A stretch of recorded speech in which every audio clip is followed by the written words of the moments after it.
Okay, so June 15th, 1942, a result of temporal rifts in 1963 keynote, Monty reaches across time and offers little nudges. One nudge is developing Group 935's elemental 115 fuse elixirs. They create 4 medicinal beverages known colloquially as Juggernog, Quick Revive, Speed Cola, and Double Tap. Like, I've never said that word before in my life. Group 935 continues development of a weapons upgrade machine. Groff and Schuster unwittingly discover how to charge the MPD. When Schuster kills a rat near the device, the death inexplicably begins filling the tank, charging the device. They report their findings to Richthofen. Richthofen begins sending soldiers and scientists to the moon to be sacrificed, their souls used to charge the MPD. Takeo Misaki is dispatched by the Emperor to oversee the work of Group 935 in Division 9 at the Rising Sun facility. Richthofen shares the Element 115 base elixir recipes with Griffin Station, and they develop Meal Kick. Awesome. Nikolai's brother is killed during the Battle of Stalingrad. Now we're in December 1942. In a personal log, Maxis expresses concern over Element 115's impact on Richthofen's behavior. No longer trusting him, he wonders if it was a mistake to invite him into Group 935. You scroll down a little. Where's my mouse? There it is. All right, we're still in December 1942. Accompanied by Sophia, Maxis is transferred to the Kino facility to focus on creating Germany's undead army. Samantha is left in Richthofen's care. And then January 1943, Maxis worries he and Sophia have grown too close. He considers sending her away. Then Nikolai is captured by German forces during the Battle of Stalingrad. He becomes a subject in Group 935 experiments. Maxis reports success with Subject 26, whose violent outbursts have been greatly reduced. Maxis believes this method of treatment will be 100% effective in most cases. I feel like I sound like a news reporter right now.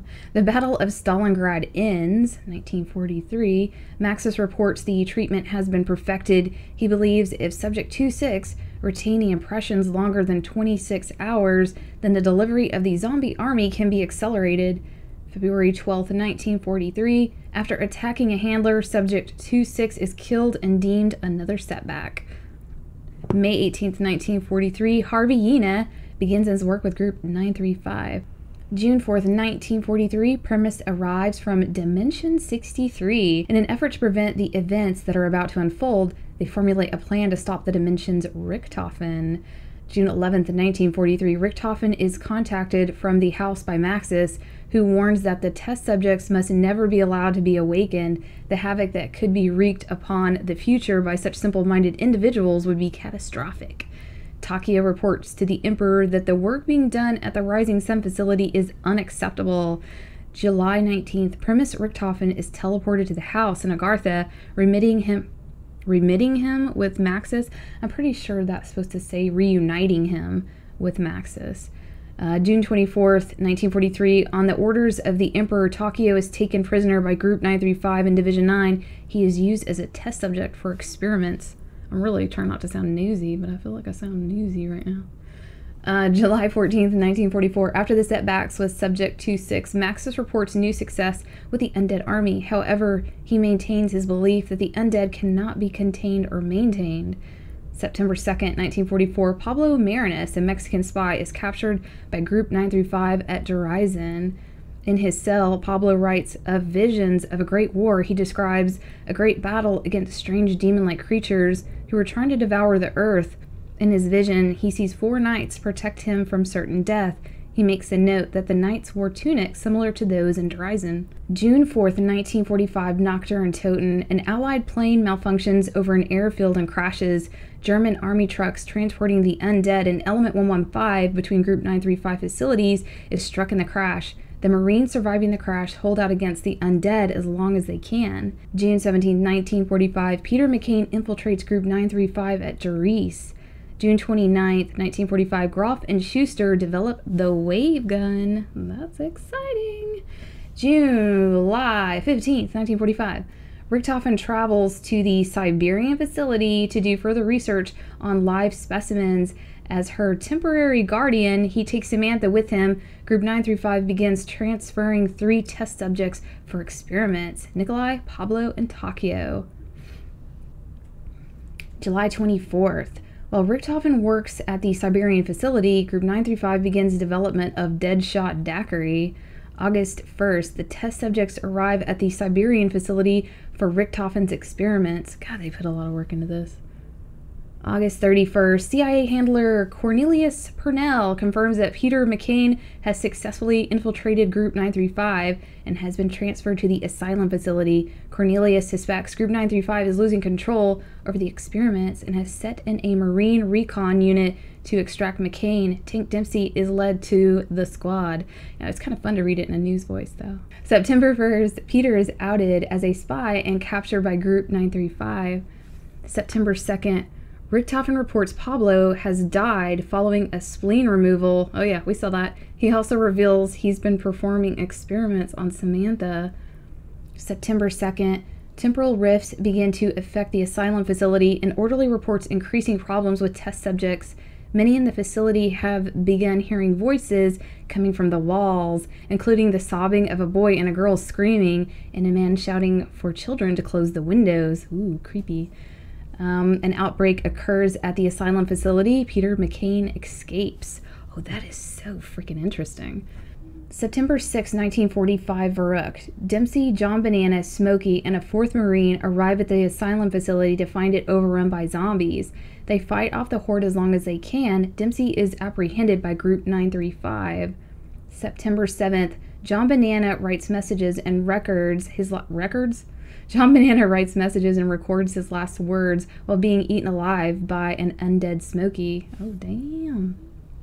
September 10th, Richthofen reports another soy has been captured and will be brought in to replace the Mexican. The subject is Dempsey. I don't know if that's supposed to say soy. September 15th, Cornelius Purnell attempts to send a transmission to Peter McCain telling him to rendezvous at the Rising Sun facility. September 17th, Dempsey arrives at the Siberian facility. The 20th of September, Richthofen documents the personality traits of his test subjects. Dempsey's intellect seems low, but his will is strong. Takeo is staring at the floor, muttering what sounds like some kind of proverb over and over again. Nikolai has recently begun responding to stimuli, but only after injections of a new serum made primarily from vodka. Richthofen notes that their minds have been almost entirely broken, with no memory remaining of who they once were. September 24th, Maxis returns to Doris. He orders Richthofen to do likewise. So, I was just checking something.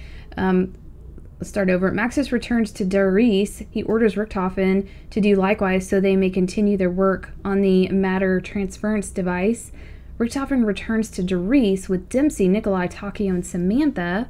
October 1st, Maxis reports on Richthofen's findings with his live test subjects, noting that while their baseline psyche remains intact, all specific memories have been lost. October 1st, infuriated to learn that Maxis has not been mass-producing the DG2, as he swore he would, Richthofen, my cursor's in the way, reveals in his plot to destroy Maxis and Samantha, vowing that he will no longer continue to work on his undead army. October 12th, Graf radios Richthofen to inform him that the device has been powered up and is awaiting the conduit. Richthofen says he will proceed with Operation Shield and dispose of Maxis and Samantha.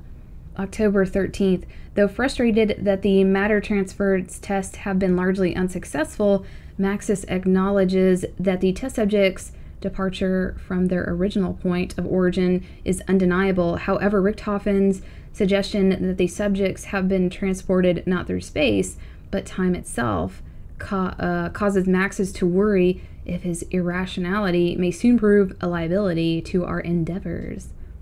October 13th, Maxis and Richthofen perform teleportation test trial on test subjects number 3, 4, and 5. All fail, including test 5, where Maxis uses Fluffy. Its test 6 fails. Fluffy, now changed, is teleported back into the chamber. Samantha sees Fluffy and runs into the teleporter. Maxis chases after her. Richthofen seals them both in the test chamber and teleports all 3 of them. October 13th, Samantha is teleported to the moon while Groff and Schuster work on the MPD. Running into the MPD, she is drawn inside of it, where she becomes corrupted by the dark ether. October 13th, Maxis is teleported to the crazy place and develops the power to merge with electricity. Oh, this is almost the end. October 13th, Richtofen returns to the moon. Learning Samantha is trapped in the MPD, he orders Groff to teleport Maxis there to coax her out of the device. He also warns Groff to keep an eye out for an evil-looking dog. October 13th, 1945. In an effort to free Samantha, Maxis approaches the MPD and persuades her to come out. Once she does, Maxis gives her an instruction: kill them all. Maxis kills himself and merges with the technology of Griffin Station, while Samantha unleashes the undead upon the base. October 13th, 1945. H. Porter activates the alarm as an outbreak occurs at Doris. Before taking a cyanide capsule, he says he's all out of hope. God forgive us all. Wow. Okay, I think there's some more stuff here. Agartha. This must be on like kind of the outer part of the poster. Agartha, the summoning key. The Keepers craft the summoning key, a device that allows them to manipulate the ether, holding power over reality itself. They use it to create Agartha. Damn.